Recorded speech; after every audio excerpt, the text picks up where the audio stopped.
The New York Mets reportedly have interest in Japanese pitcher Kodai Senga to fill a need in their starting rotation. What would his fit be? Could this be the replacement for Chris Bassett? I'll discuss that as well as the investigation Major League Baseball is putting on the Mets and the Yankees right now about some tampering when it comes to Aaron Judge. A ton to discuss on today's edition of Locked On Mets. You are Locked On Mets, your daily New York Mets podcast. Part of the Locked On Podcast Network, your team every day.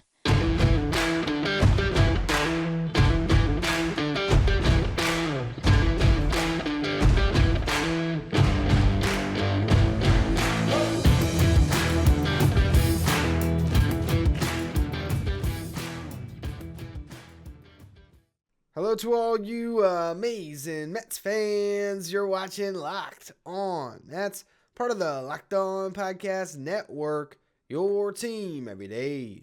I'm your host, Ryan Finkelstein. If you want to find any of my work, follow me on Twitter at FinkelsteinRyan. You can also find some of my writing at justbaseball.com, where I work as the managing editor.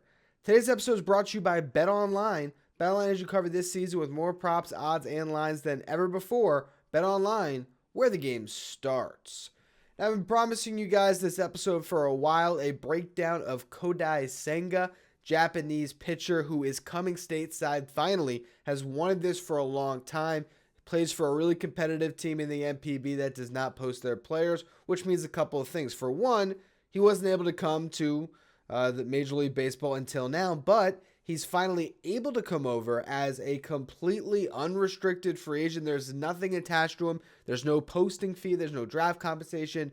You can just sign this guy. He is as free of an agent as anyone on the market, even more than a Chris Bassett or even a Jacob deGrom that had the qualifying offer attached to them. So obviously, when it comes to those three pitchers, the Mets would not be dealing with any type of draft compensation because deGrom and Bassett are their own pitchers. But when you look at Senga, you compare him to a Carlos Rodon, for example, you would not have to forfeit any draft capital to sign him. But let's hold the horses comparing him to a Rodon or a deGrom. I don't think we're looking at a direct one here, although he's been that in the NPB. So you look at his numbers. 2.59 ERA, 1.12 whip, 10.3 strikeout per nine. He's coming off a season where he pitched to a 1.89 ERA. He's a five-time champion, two-time Gold Glover, two-time Best 9 award winner, which is kind of like an all-MLB type team. And he also won a pitching triple crown. Not easy to do that. He's going to turn 30 years old in January, and here is where he gets interesting.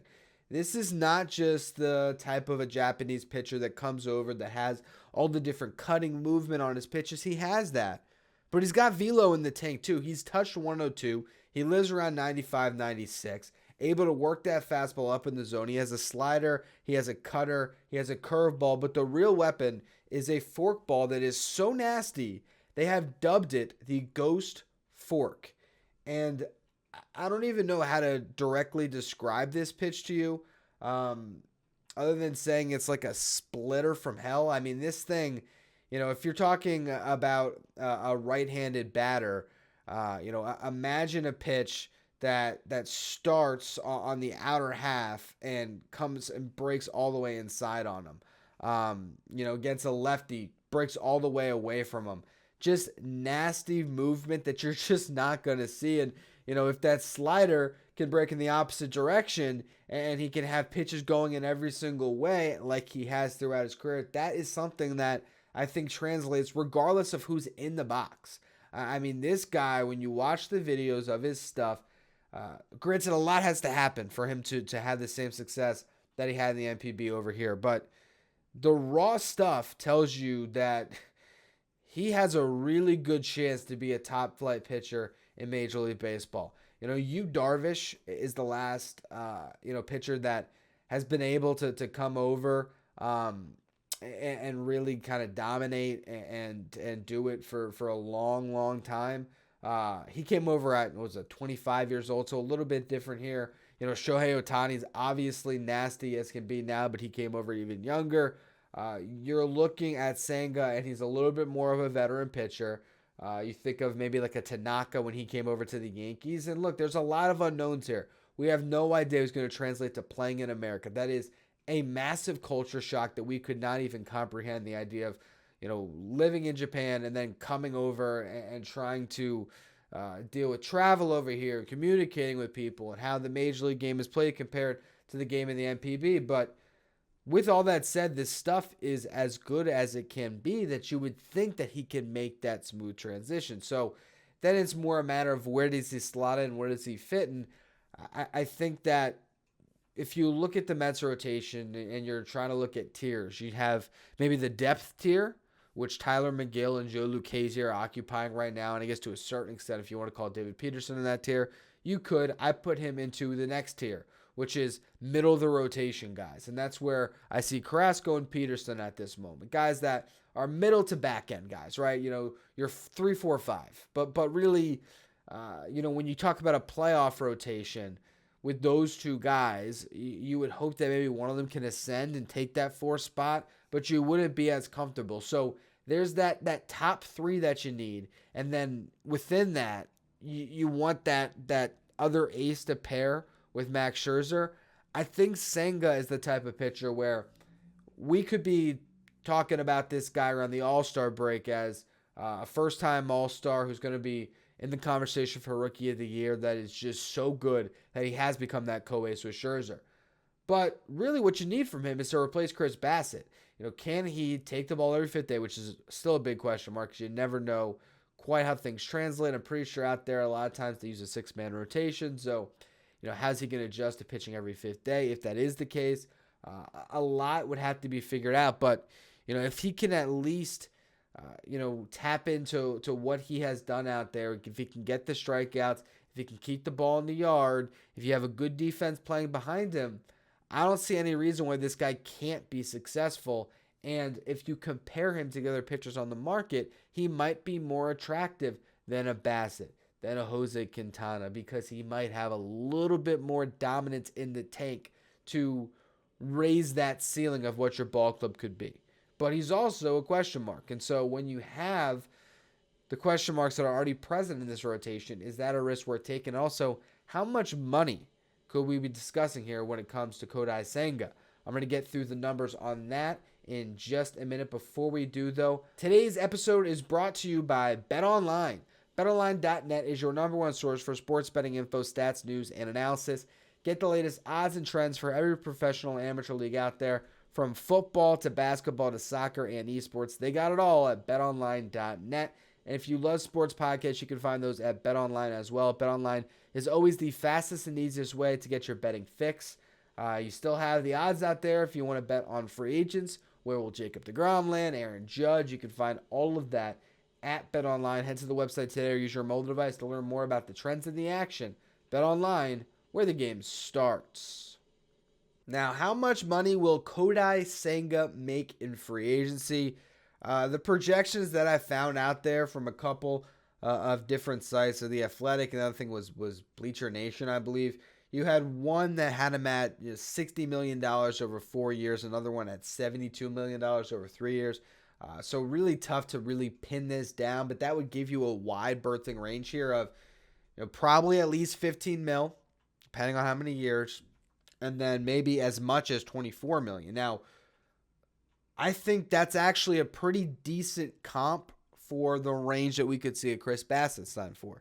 If Bassett gets a 4 or 5 year deal, he might get a little bit closer to that $15 million. If he's signing a 3-year contract, I think Chris Bassett has a decent chance to get at least $20 million a season. So you go to Senga here and you compare the two guys and which one would you rather have?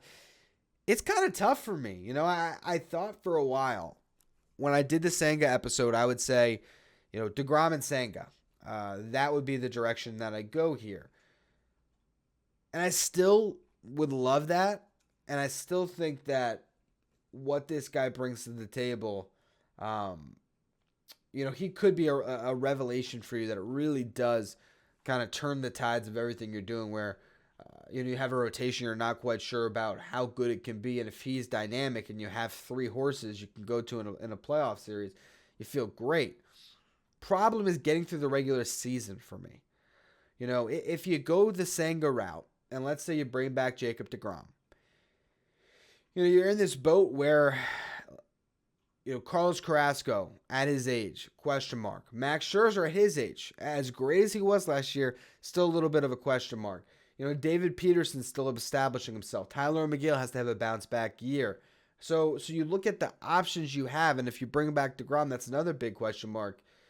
Maybe it is more valuable to take that exact same money you would give a Senga and just bring back Chris Bassett, because at least Chris Bassett has the higher floor. And I think that's where you're at. You have to weigh those options. But, the Mets are going to swing for the fences. And I think Senga is more of a swing for the fences move. There's a lot of interest in him. That little bit of unknown makes him more valuable in a sense too, because until we watch him, you still can dream on him actually being an ace. So I'm at the point where, almost like I said, that the Mets have to sign either Rodon, DeGrom, or Verlander, I almost, for that third starter spot, feel kind of the same way about Bassett and Senga. I mean, you look at the other pitchers on the market. I like Nate Eovaldi a lot. I don't know if he's actually going to leave Boston. Jose Quintana had a really nice year, but he's been very up and down in his career. So I'd feel good about Quintana as long as the contract is 2 years or shorter. If it's a 1 or 2 year deal, I'm cool with it. If it's a long-term deal, don't like it.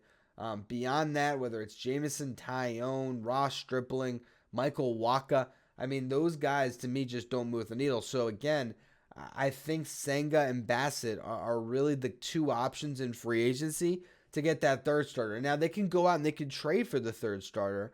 That's still on the table for the Mets. But again, if you're looking at the free agent options, I think that it drops off a little bit. I really do believe you still have that top three of DeGrom, Verlander, and Rodon. There's a drop-off. There's Bassett, there's Senga.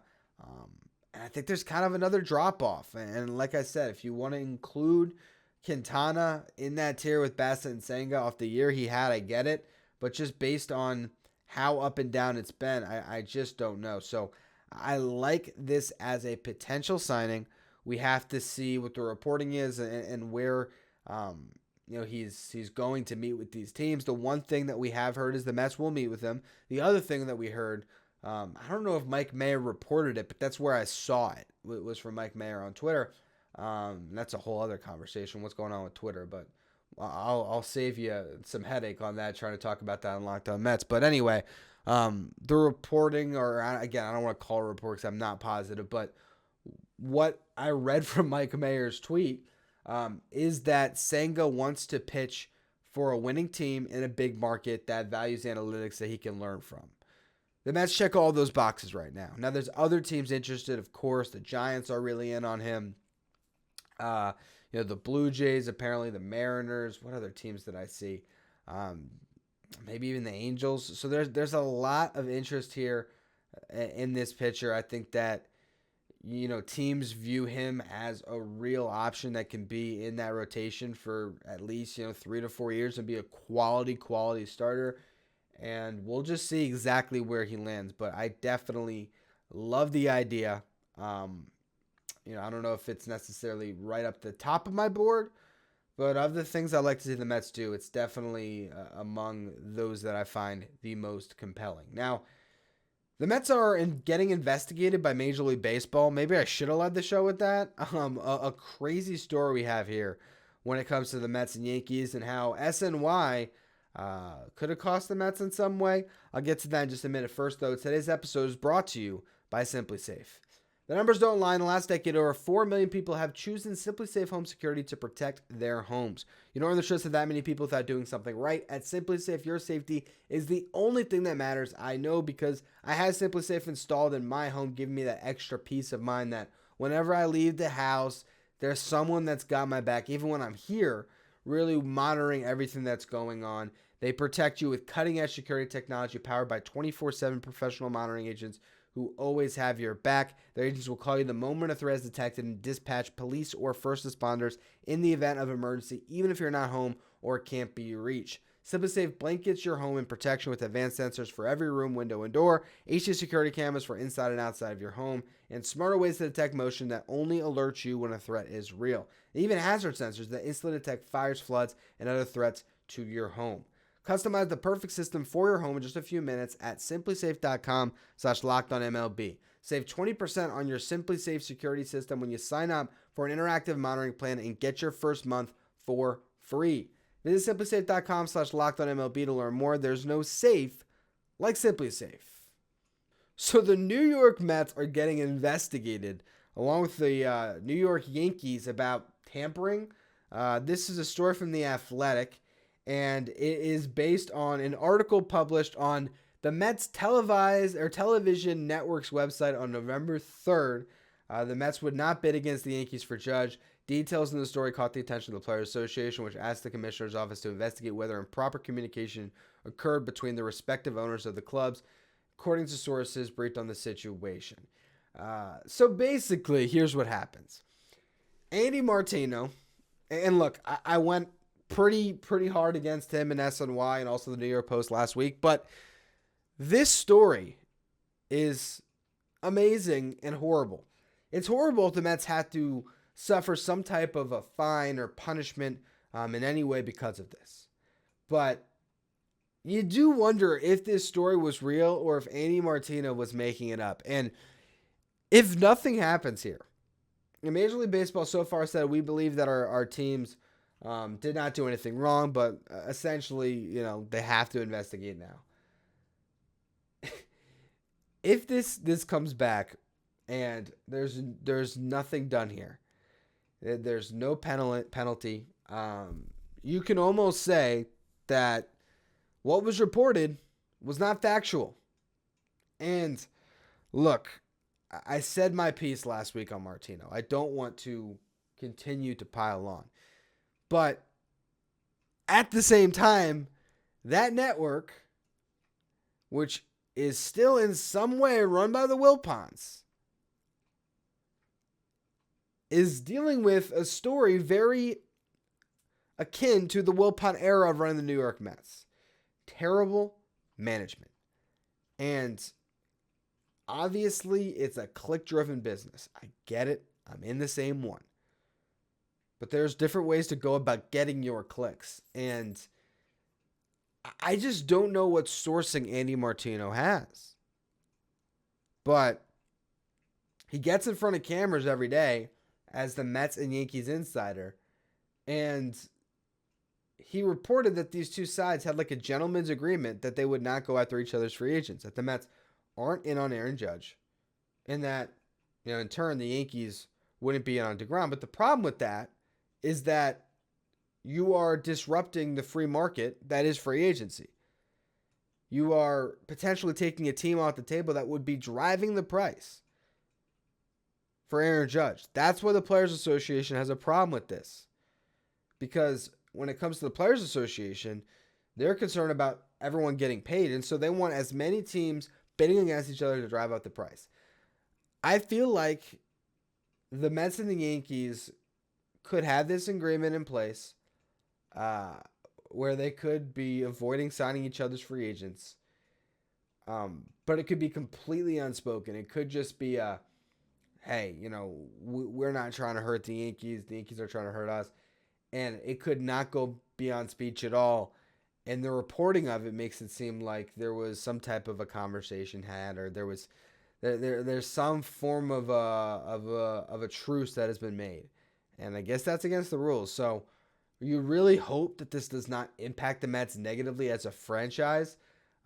And if you do, you have to wonder what form of ramifications are going to fall on Martino and SNY. Because SNY makes all of their money on the New York Mets. And if an article that they publish results in a fine and a forfeiture of draft picks or something along those lines, they're not going to be happy about it. So it's just a story I had to mention. But we'll see what the net result of it is. I'd imagine nothing really comes out of this. One last note, Brandon Nimmo could be going to the Blue Jays. They made a trade. They traded Teoscar Hernandez to the Mariners for some pitching. And by doing so, they did open the door for an outfielder to come into the mix.